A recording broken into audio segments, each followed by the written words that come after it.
All right, joining us today on Pirate Radio Live, Mr. Brian North, WCTI-12, getting ready for another night of the Blitz. Coming up tonight, covering high school football. North, how you doing, man? Doing good, Clipper. Just kind of at my desk hanging out here, getting the Blitz open together and getting the set ready and all those cool things. So, yeah.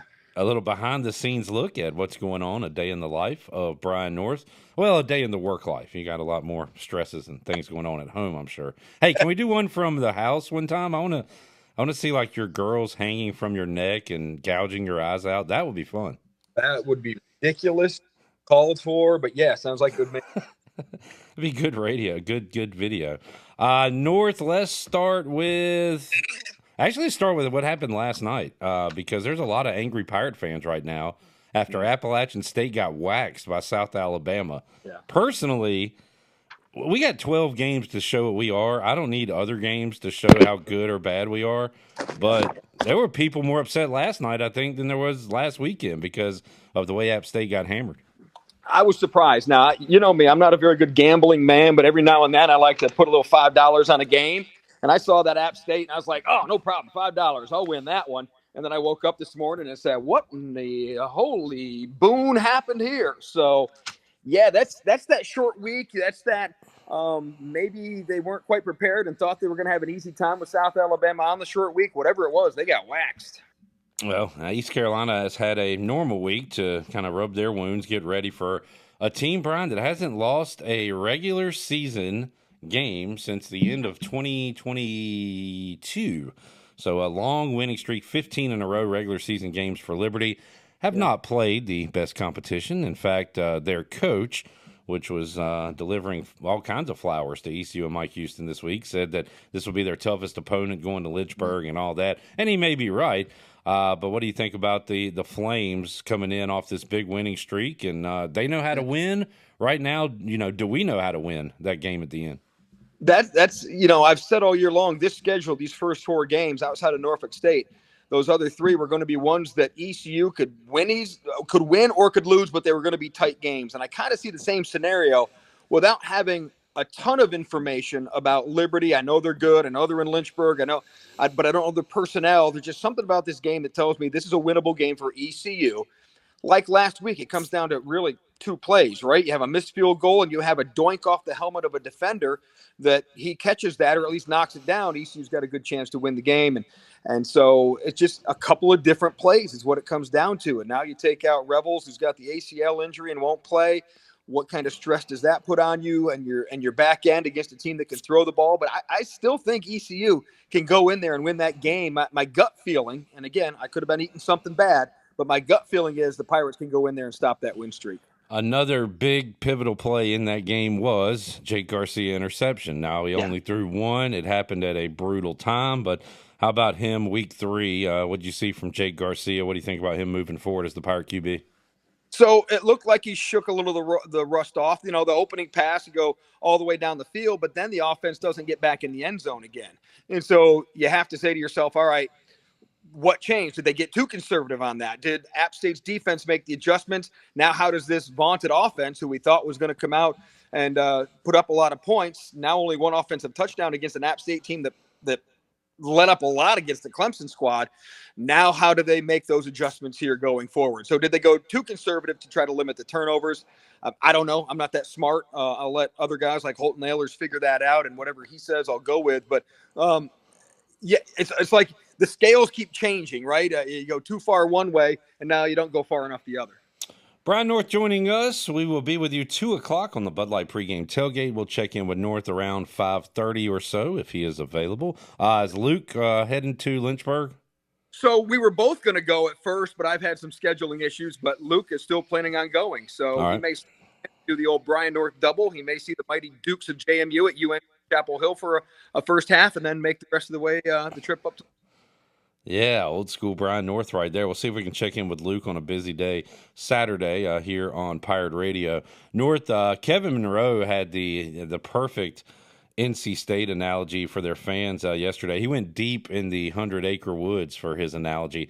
He said they were Eeyore and said they are just kind of sad, waiting for the next thing to happen. And the next thing that happened was Grayson McCall goes out. Now, when he goes out, this freshman comes in and sparks things a little bit. They are still big dogs heading to Death Valley to take on Clemson. So how about NC State ranked preseason now staring, loss number 2 in the face, and if Vegas is right, blowout number 2 in the face. Interested to see what happens there tomorrow. Tough place for a true freshman to make his first collegiate start, Death Valley, right? And I know he said some nice things about, his high school had him ready to go for this, but I don't know if they did or not. He does bring a little more athleticism to the quarterback position, and freshmen always will tuck and run much faster, decent arm, but playing in Clemson is a whole different animal. And so, look, NC State's defense, if they come to play, should be able to keep Clemson in check enough where they should be in the game at least for a while, unless Bailey turns it over a whole boatload of times. So I understand NC State's Eeyore-ness. This is not anything new. This is a path they've gone down a lot. And then coming off of last year with all these women's Final Four, men's Final Four, ranked in the top 25. Yeah. They were riding that high, but it's just a matter of when it comes crashing down. And I don't think the season's over. But for NC State, if they have this dream of making the playoffs, they probably have to win this game. And so they're just like the Tennessee game. They're putting way too much pressure on themselves to be perfect this year, the fan base anyway. Brian North joining us. Brian, one of my group of 5, we're calling them the outsiders now. One of my outsiders games to watch this week was your Dukes taking on North Carolina. How you feeling, Mr. Duke? Got a shot there? They got a shot. I just don't know how good of a shot. They traditionally have not played well there, but that was when they were mostly a 1AA team. I'm still trying to figure out what this team is. They played 2 games. They're 2-0. We're still trying to figure out the new head coach and kind of what his signature is, new quarterback. So I still think there's some questions to be answered, and we'll get a lot of them answered this week. I think JMU fans would be happy if they go into Chapel Hill and are competitive. Look, you always want to win the game, but I think when you're looking at where this program is coming off of last year, Sun Belt's the most important part. And after last night's result with App State, the Sun Belt is wide open, but you want to get a litmus test of where you stand in a top 5 or a top environment. And I think we'll get that. I think they can win. Look, I'm not scared of UNC by any means, especially with their dual quarterback situation. We're still trying to figure out exactly what they are. So I'm not scared of that game, and if they lose, I just want it to be competitive. I just want to see how they play in a hostile environment before starting Sun Belt Conference.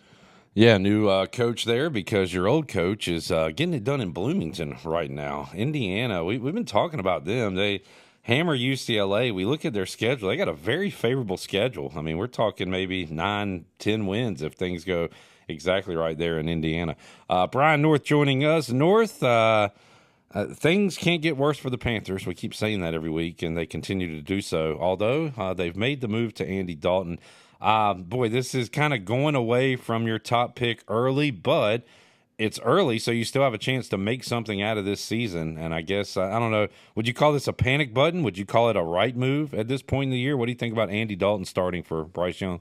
You can't do any worse than Bryce Young's cycle is very fragile right now. I also think what Dave Canales is trying to do, which he did with Geno, which he did with Baker Mayfield, he's trying to change some things around. And I don't think Bryce Young, the things that Canales tried to get him to do form-wise, he reverted back to his old ways in that game last week. So I think Canales looked at it and said, all right, we've got to get you out a little longer and get your muscle memory changed on that. In the meantime, you have slowed down in your progression of reading this offense. Now let's get the old KG veteran back in there to give Bryce Young some more time. Look, I don't think Andy Dalton will start the rest of the year by any means. One, injury-wise, he's a 34-year-old quarterback, and he's had an injury history his last couple of stops. So I don't think you can rely on him, but I think you get someone in there who can understand the offense and show him how to do it while Bryce Young continues to work on his mechanics. So when he gets that next opportunity, he's a little bit better prepared. So I think it's a really smart move at this point because it can't get any worse. And again, I think Bryce Young is at that very fragile point psyche-wise where if he has another bad game, he may get beyond repair and it'll take a long time to rehabilitate. Panthers and Raiders coming up this Sunday. Brian, let's talk about what's going on tonight. The Blitz. What games are we looking forward to tonight? A lot of good rivalry games going on. We've got Havelock and New Bern is our big game that we have going on as conference play gets underway here. And just all these conference games are starting with great rivalry games. North Pitt and Green Central, Farmville Central and Southwest Edgecombe are neighbors. You've got James Keenan and East Duplin. You still have the mullet bucket between East and West Carterettas tonight. You've got the battle for the paddle. They've moved that. It used to be Riverside and South Creek in Martin County. Now they've combined, so now they're going to fight over the paddle with neighbor Bertie County. So a lot of great rivalry games tonight as conference play gets underway for about half the teams in our viewing area. DB, where'd you go to high school? Reagan. You familiar with Reagan on the? I always wondered if they were named after Ronald Reagan, but yeah, I've heard of Reagan High School before. Yeah, home of Savone Revel, who's unfortunately in the news. With that injury. Good stuff, Brian, and nice set behind you there. Is that where all the magic happens? Some of the magic. See that green screen? We do put a little magic in there, graphics, but the rest is all true blue helmets, and I'd step back, but I start to lose phone reception. So we got all the matchups set up on the Blitz set of who's playing week. So, yeah, your Conley Vikings get the Friday night off to get ready for a big Carolina Conference play next week. There you go. North, thank you for joining us, man. We'll let you get back to work. Have a great show tonight, and we'll talk to you next week. On the Blitz. All right, thanks, Clipper.